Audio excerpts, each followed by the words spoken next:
One of the more common talked about concepts with intercropping is land equivalency ratio.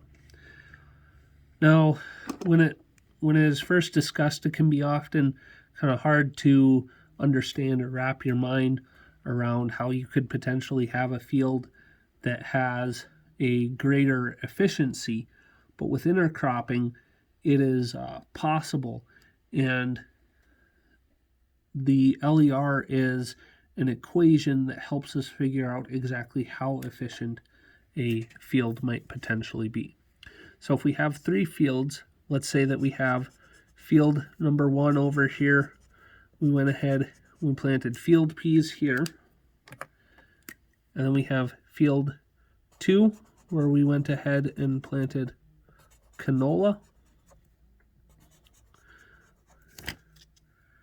And then we have field 3, where we planted a combination of peas and canola.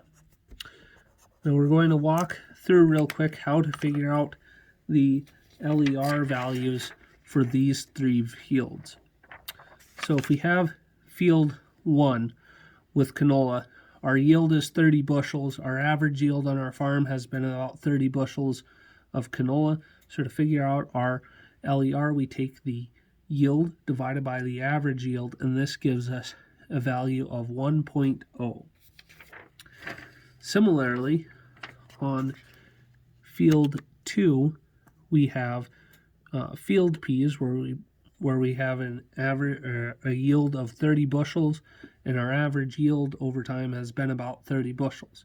So again, we can figure out our LER by taking the current yield divided by our average yield. This gives us a value of 1.0, or 100% efficiency. Now where it gets really exciting and really interesting is when we take our field 3 intercrop, and we have we do have some reduction in our yield values as a result of the competition between the two crops, but I'm going to show you how we can still increase our efficiency despite there being competition between the two. So our canola yield equals 20 bushels in this field. Our peas, we only add 15 bushels. This might be the scenario because we favored more canola in our planting ratio over peas. It depends on what kind of system, but in this scenario, we had more canola yield over our pea yield. We could have a scenario where it's vice versa, where we have more pea yield compared to our canola yield.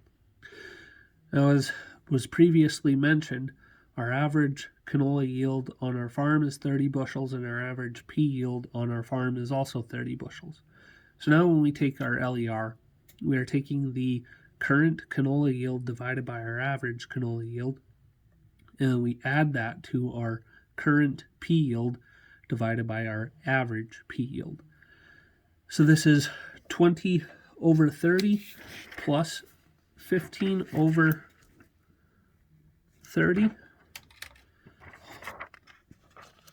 That gives us an LER value of 0.67 or 67% for the canola, plus 0.5 or 50% for the field peas. So we reduced our efficiency in each of those individual crops, but now we add the components together and we have a value of 1.17, or an overall efficiency of 117%. I hope that this helps with your understanding of LER.